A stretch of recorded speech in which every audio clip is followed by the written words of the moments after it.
alcohol. Well, we would take orders from people on the boat. They would give us money and say, hey, bring me back, whatever, a bottle of Southern Comfort or a fifth of tequila.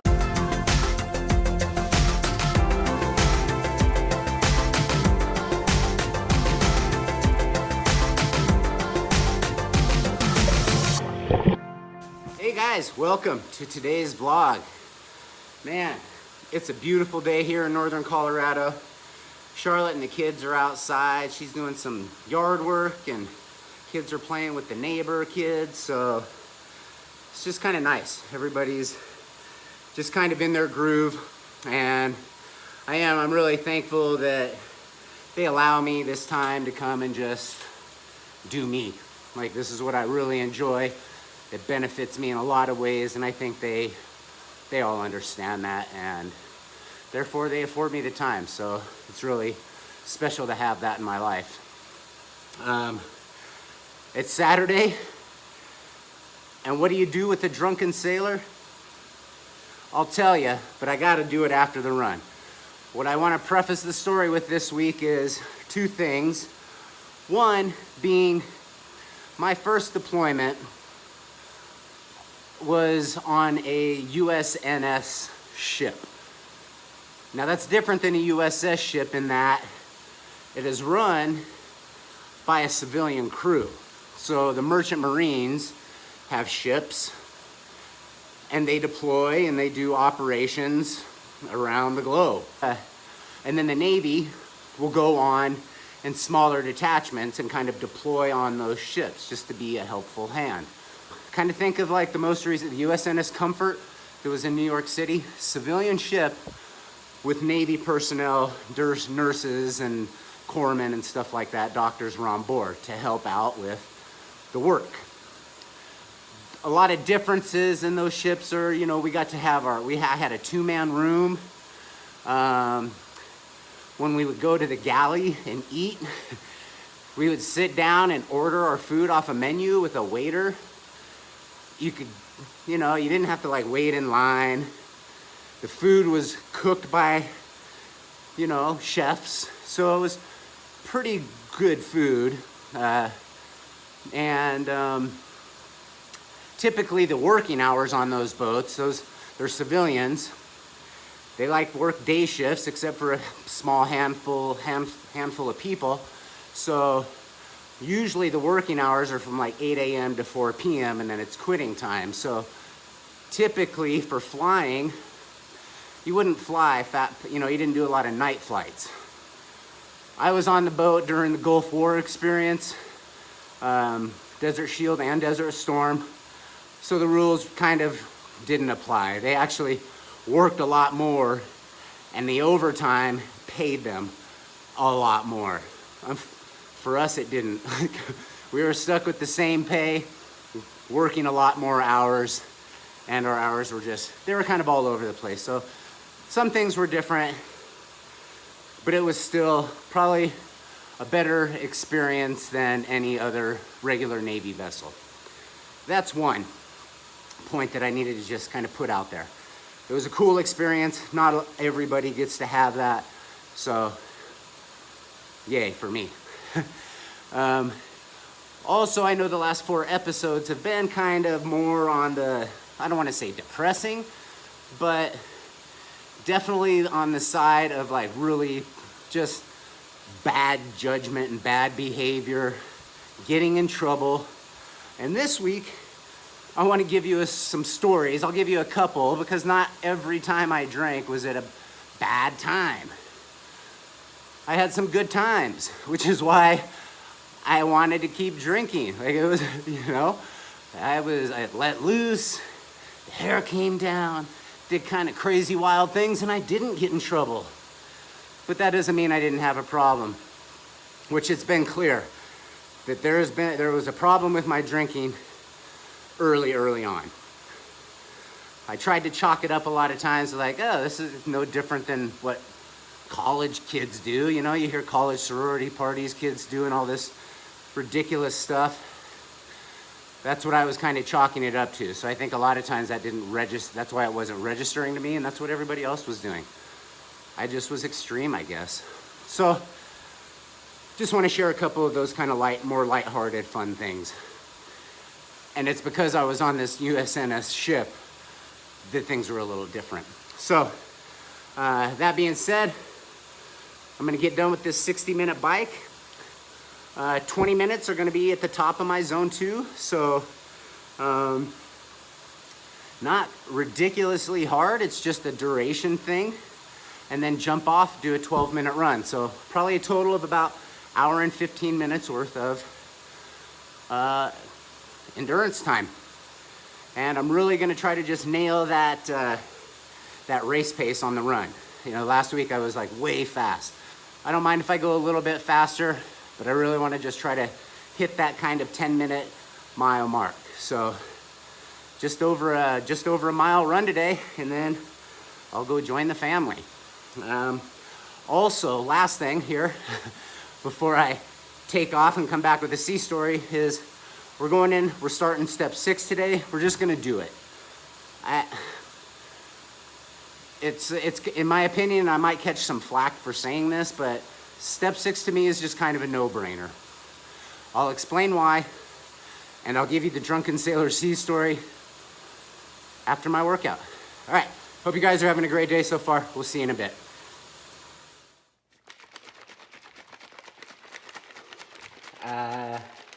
I couldn't do 10 minutes a mile, or 10-minute mile. It's, I'll put it in there. 8:37 for the mile, gave me a 1.4. I'll put my little deal down, my little Strava guy down there. I don't know, the legs just want to turn over. I believe it has, just because on all my slow runs, I'm doing them at such a slow pace that when I actually get to run with a little bit of speed, it's just, they want to open up. So maybe when I do my next training block, doing some track workouts, just learning that kind of quicker turnover. But that's kind of what I've been using my Brickworks for anyway. But man, I just, like 9:15 was like, oh, okay, I could probably do this. But man, I think 10 minutes would have just felt way too slow. So I don't know if I'm damaging myself or not. I got to get in some fuel right after. Like I said, I was on about a 12-hour fast before I did the bike ride and the run. Hour and 20 minutes worth of activity time in. 3-minute transition, that's with a pee break. I was flying. It's just my body wanted to move today. It's awesome. So I'm gonna get in a few calories before we go have some lunch. And what I was saying about step 6, we just do it. And I guess I should have questioned at some point why this is even a step, because I feel like everything up until now, there's been a lot of work. There's been a lot of humility and a lot of willingness. Step 6 says we were ready to have God completely remove our defects of character. I don't think we would have done all the work we would have done up until this point if we didn't want that to happen. It's a setup for step 7 is my best answer. And we're gonna go into step 7 next week. But I can't go into step 7 without giving you this weekly Drunken Sailor sea story. So let me get some calories in, get a shower. I'll come back to you guys. But great bike, great run. I'm pumped. That's it, man. I'm gonna sit back and have some calories.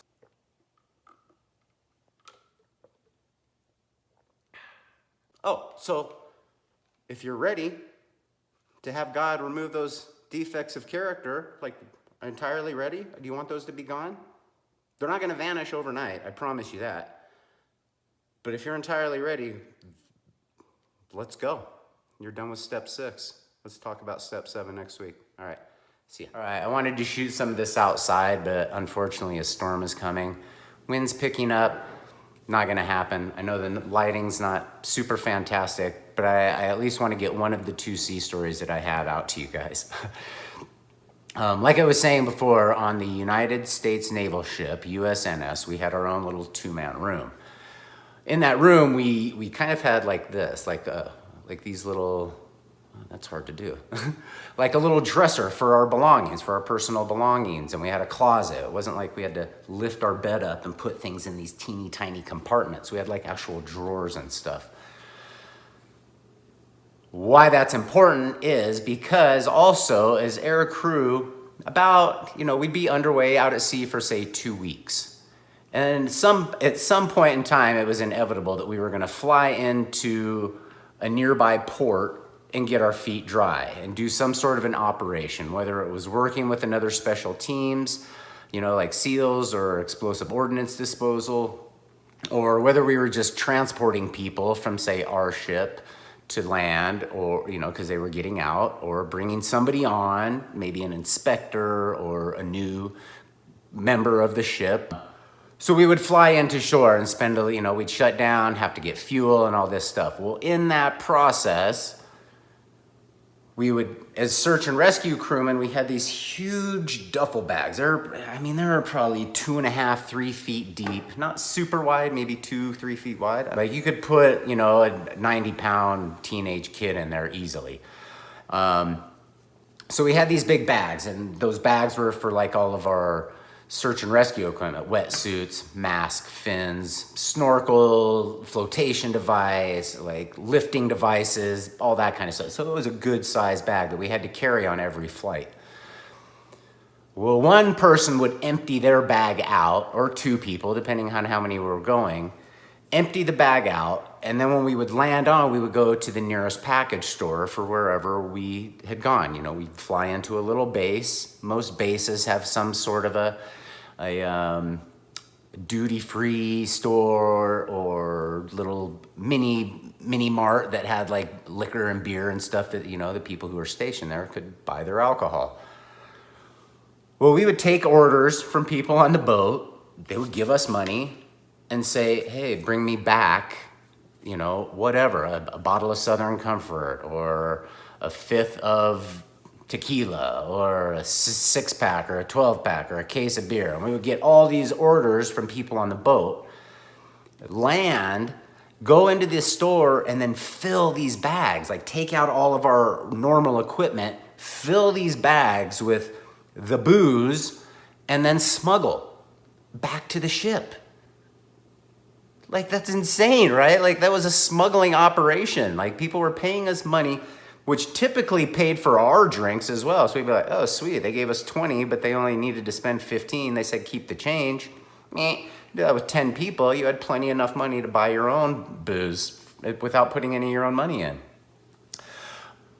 So a lot of times beer was quite the easiest thing to store because we figured out that you could pull out these drawers and slide a case of beer to the floor base, and then the drawer would fit right on top of it. There was like a deep enough little concave under there, and there was also one in our stand-up locker. You lift up the floorboard of the stand-up locker, and it was perfect size to put a couple bottles. Nobody was lifting those things up during inspections or anything, so it was a perfect stash place that would never be found. Oh, well, who wants to drink warm beer? Well, let me tell you what, we were so damn clever that we would get our trash cans that were in our room and line them with a thick foam. Like, we used this kind of thick foam. It was like a thick, dense foam that we would kind of line our toolboxes with. So you like cut the tool out, and then it fits in there nice and snug so it wouldn't like move around and shake around when you're underway. So we would line our trash can with that, and it acted as a total insulator. Go down to the kitchen, because that's what it was a big kitchen cafeteria. Get as much ice as we needed to fill our little buckets.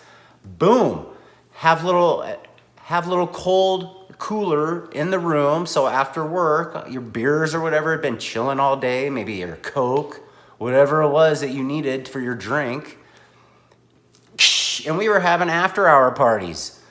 Walking room to room. Well, coming to this. Oh, you're having a little party in your room? I'm going to come in and join. And we'd be playing cards. And man, I can't say that wasn't fun. It was silly because if we would have got caught, then we would have been probably, I don't even know if we would have been in trouble.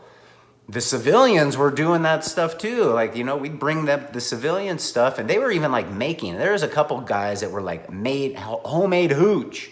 Like they made their own hooch on the ship. It was nasty as hell, but when you're out in the middle of the ocean for 3-4 weeks at a time, you don't really care. You just want to get the buzz. You just want to, you know, so nobody was really caring what it tasted like.